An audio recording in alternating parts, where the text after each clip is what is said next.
નગરપાલિકાની ચૂંટણી યોજાનાર છે ત્યારે વાત કરીએ જામનગરની ધ્રોલ નગરપાલિકાની। અહીં હાલ તો ભાજપ સત્તા પર છે। ભાજપ પોતે કરેલા કામના ગુણગાન ગાઈ રહી છે તો કોંગ્રેસ ભ્રષ્ટાચારનો આક્ષેપ કરી રહી છે। આ બધા વચ્ચે ગુજરાત ફર્સ્ટની ટીમે જનતાનો મિજાજ જાણ્યો।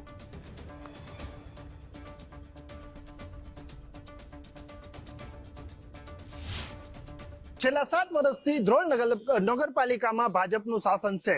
કેવા વિકાસના કામો થયા છે, કયા કામો નથી થયા, જ્યારે કેવા કામો થયા છે તેનાથી પ્રજાજનો કેટલા સંતુષ્ટ છે, શું છે સત્તાધારી પક્ષ સામેનો જે સંતોષ કે શું છે તેના સામેનો અસંતોષ, આપણે જાણવાનો પ્રયાસ કરીશું। કોઈ પણ જાતના કામ થયા નથી। જૂના જે પેવર બ્લોક હતા એ ખાલી રિનોવેશન કરી અને રિપેરિંગ જ કર્યા છે, એ સિવાય કોઈ પણ કામ કરેલું નથી। કામ ઘણા નથી કર્યા જ નથી અને વિકાસ એવો ગાંડો કર્યો છે વાત પૂછવામાં। ભાજપે ચોપડામાં જ વિકાસ ગાંડો કર્યો છે અને પૈસા ઘર ભેગા કરી દઈએ બધાય। સરકારી શાળામાં તો જે ગરીબ માણસોના જે છોકરા જાય છે એ જાય છે, બાકી તો મોટા માણસોના છોકરા તો ઉहाँ જાય છે। BM પટેલ હાઈસ્કૂલ છે, GM પટેલ હાઈસ્કૂલ છે, મોટી મોટી સ્કોલરશીપ ઉઘરાવીને પછી ફી લે છે એ બરોબર। એ શિક્ષણની હાલત તો કોઈ પૂછવા જેવી જ નથી, પણ કોઈ એ તો મળતી જ નથી સુવિધા। અને છેલ્લા 2.5 વર્ષથી તો સરકારી રાજ હતું બરોબર। 5 વર્ષ પહેલા એનો બધા ભાજપ વાળાનું રાજ હતું, પણ એમાં તો એની મનમાની હાલતી હતી। અને 22 બેઠક આવી હતી, ત્યારે 22 બેઠક આવી હતી, ત્યારે આપણે કરી ન શકતા, કોઈ અમે બોલી ન હગી। હવે થયા છે એવા ગણાવવામાં મને મુશ્કેલી પડશે, નથી થયા એવા કયો તો હવાનું ધ્યાલે બરાબર। જો એક તો છેલ્લા 10 વર્ષ પહેલા અહીંયા એક મિનિસ્ટર આવ્યા હતા, એને અમને એવું કીધું તમને જ્યોતિગ્રામ આપશું। પાછી 18માં બીજી ચૂંટણી આવી ત્યારે બીજા એ મિનિસ્ટર આવીને એમ કીધું તમને જ્યોતિગ્રામ આપશું, તમારા બિલ આપી જાઓ। અમારા શહેર ભાજપ પ્રમુખની ત્યાં બિલ બધાને ભેગા કરતા હતા, હજી અમને ખબર નથી જ્યોતિગ્રામ કેવી હોય। એના સિવાય ઉલટાની જે અમને એગ્રીકલ્ચર ફીડરમાંથી લાઇટ મળે છે એ ગયા વર્ષે ડીમ લાઇટ કરી નાખી। બાળકોને ભણવામાં મુશ્કેલી પડે, રાત્રે આવવા જવા મુશ્કેલી પડે બરોબર। રસ્તાના કામમાં જેટલો ભ્રષ્ટાચાર થયો છે એટલો કદાચ બીજે ક્યાંય થયો। સરકારી નિશાળોના છે, પાણીનો કોઈ પ્રશ્ન છે। વાડી શાળા નંબર 2 માં લગભગ 8-10 વર્ષથી આ પાણીનો પ્રોબ્લેમ છે બરાબર। અને છોકરા 60 થી 65 છોકરા છે, અહીંયા એક જ સાહેબ છે, 1 થી 5 ધોરણ છે। આજે લગભગ 6 મહિનાથી એમ કહીએ સાહેબ મોકલો, તો સાહેબ કોઈ મોકલતા નથી। છોકરાની હાલત ખરાબ છે। શું લોકો તેની ઉપર મોહર મારે છે કે પછી ધ્રોલવાસીઓનો જે અસંતોષ છે તે તેમને ખાડી ખાય છે, તે આગામી સમય કહેશે।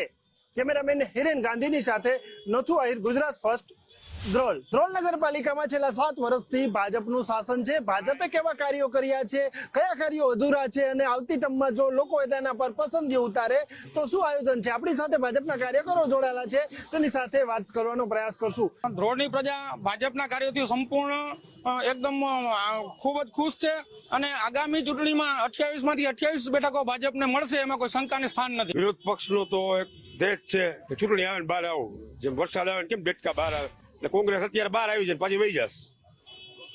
એટલે કામ બધા ધ્રોલમાં પૂરા થયા જ છે। આરોગ્ય કે શિક્ષણની વાત એમાં થોડો સર્વપ્રથમ આગળ છે, કારણ કે જે નગર પંચાયતની જે વિસ્તારનો હદ છે એમાં કે રાજ્ય સરકારની જે યોજનાઓ છે એનો પૂરેપૂરો અમલ થયો છે।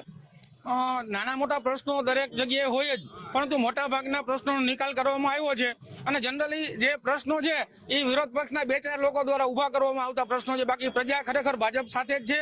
ધ્રોલમાં વિકાસ છે જ બધી જગ્યા ઉપર। ધ્રોલ આખામાં સારામાં સારા રોડ, રસ્તા, સફાઈ, CCTV કેમેરા, લાઇટો, પાણી, જલ યોજના, તમામ કાર્ય છે જ। અમારે અહીંયા સ્થાનિક ધારાસભ્ય મેઘજીભાઈ ચાવડા છે, કઈ કામ હોય તો કેબિનેટ મંત્રી રાઘોજીભાઈ પટેલ છે, ધ્રોળની સાંસદ અમારા પૂનમબેન માડમ કાળી રાતે કીધું કાવો, જે કામ હોય ધ્રોળનું એ તાત્કાલિક થાય છે। એના માટે હું તમને એટલું કહેવાનું કે ભાજપ સરકારની જે 7 વર્ષનું શાસન રહ્યું એમાં તમે એક સોસાયટી જુઓ, મોલા જુઓ, બધે CC રોડ, પેવર બ્લોકના કામ થયેલા જ છે। એટલે એ કોઈ પ્રશ્ન એવો છે નહીં એના માટે। મત એટલા માટે આપે છે કે અત્યારે હાલમાં જોઈએ તો રોડ, રસ્તા ને ગટર ટોટલી કામ છે ને નગરપાલિકામાં કામ થયેલા છે, 100% કામ થયેલા છે।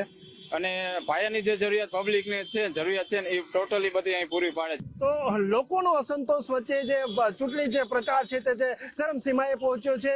સામે પક્ષે કોંગ્રેસ છે, એક બાજુ ભાજપ છે, તો આ વખતે આમ આદમી પાર્ટી પણ મેદાને આવી છે। ત્યારે 7.5 વર્ષના શાસનમાં ભાજપથી પ્રજા કેટલી ખુશ છે, કેટલી ના ખુશ છે, તે આગામી સમય જ કહેશે। કેમેરામેન હિરેન ગાંધીની સાથે નથુ આહિર, ગુજરાત ફર્સ્ટ, દ્રોલ. ભારતીય જનતા પાર્ટીએ કીધું હતું કે અમે લાઇબ્રેરી બનાવશી, પરંતુ લાઇબ્રેરી હતી એને બંધ કરી દેવામાં આવી આ 5 વર્ષની અંદર. એવું કહેવામાં આવ્યું હતું અમે કમલા નેહરુ પાર્ક નવો બનાવશી, પરંતુ જે કમલા નેહરુ પાર્ક આજ વર્ષો થયા હતો એ કમલા નેહરુ પાર્ક બંધ કરી દેવામાં આવ્યો છે. એવું કહેવામાં આવ્યું હતું કે અમે જ્યોતિગ્રામની અંદર અમે તમને લાઇટ કનેક્શન આપશી, પરંતુ આજની તારીખે જે લોકો કાયદેસર મકાનમાં રહ્યા છે એને 2 વર્ષથી કનેક્શન લાઇટ આપતા નથી, અને જે લોકો દબાણ કરે છે એને આ લોકો લાઇટ, પાણી, રસ્તો સફાઈ કરીને પ્રોત્સાહન આપે છે. વાત નંબર 2 કરીએ કે જલ સે નલ યોજના અંતર્ગત પાણી આપવાની વાત કરી હતી, પરંતુ નલ સે જલ અંતર્ગત યોજનામાં જે પાણીની લાઈનો નાખવામાં આવી એના બિલ ચૂકવી દેવામાં આવ્યા, કોન્ટ્રાક્ટરને પેમેન્ટ કરી દેવામાં આવ્યા, એનું છેલ્લા 3 વર્ષથી જે પાણીની લાઈન નખાઈ ગઈ છે અહીંયા પાણી નથી આવતું. અમારે અહીં શાળા આવેલી છે જેમાં 1 થી ધોરણ 1 થી 8 ના બાળકો અભ્યાસ કરે છે. બાજુમાં એક ઉકરડો આવેલો છે, તેને વારંવાર બંધ કરવા માટે અથવા તો પેટી મૂકવા માટે અમે રજૂઆત કરેલ છે, પણ અમને કોઈ પ્રત્યુત્તર મળતો નથી. અમે ત્યાં આવેલો એક બીજો ગેટ છે, એ ગેટનો જરા પણ ઉપયોગ કરી શકતા નથી, અને બાળકો છે એ મચ્છર અને માખીઓના ત્રાસથી ત્રસ્ત થઈ જાય છે. એના કારણે તેઓ ફ્રીથી મેદાનમાં પણ ઉપયોગ કરી શકતા નથી અને રમી શકતા નથી. મારા ગેટ સામે એક જ વર્ષો પહેલાનો ઉકેડો છે, ત્યારે વારંવાર નગર પંચાયતને મૌખિક કીધેલ છે, તે પછી આપણા જે કોર્પોરેટરો એને વાત કરેલી છે.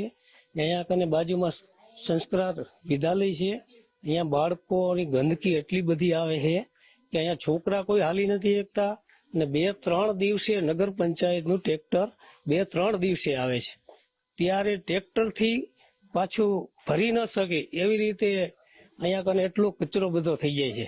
મેં ઘણીવાર રજૂઆત કરી છે, મેં લેખિત અરજી દીધેલી છે, પણ કોઈ એનો સમસ્યા આવેલ નથી. એમ અમે ધ્રોલ નગરપાલિકામાં ચૂંટણી આવી રહી છે, તેના માટે વિકાસના મુદ્દાને લઈને અમે જે નરેન્દ્ર મોદીનું જે વિકાસનું મંત્ર છે